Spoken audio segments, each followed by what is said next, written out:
যিবিলাক মানুহৰ নামত অকুৰতকৈ অকুৰ চৰা, যিবিলাক মানুহে মাত্ৰ টকাবোৰে ভাল পায়, এই তেজমহৰ সমন্তবোৰ নহয়। তই আজি সিদ্ধান্ত লগাই জীৱনটো তই কি কৰিম বুলি ভাবিছ? মই আহো বন্ধু ভাই,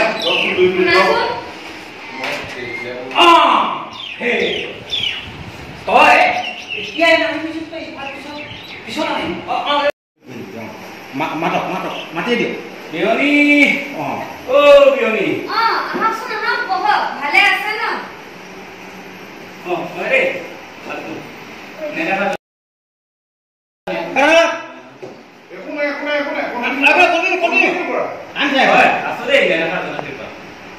কওকচোন, ইমান খৰধৰ হৈ কিয় মাতি পঠালে? শুনক তেন্তে, এই চিধা চিধিকৈ কাৰণটোৱে কওক।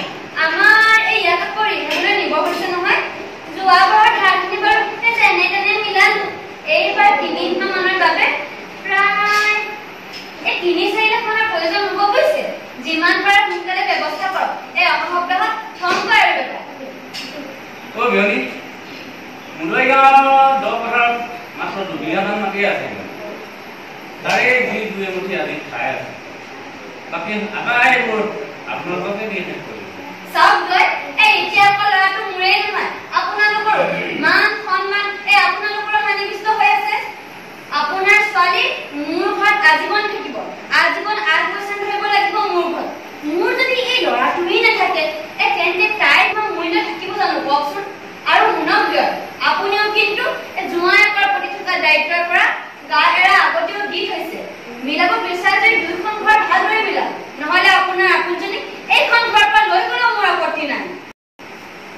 বিয়নী, যিমান পাৰো মিলাম দিয়ক। মাথো মুখত আপত্তিৰ কথাবোৰ উলিয়াবলৈ অনুৰোধ থাকে। আজিলৈ আহোঁ।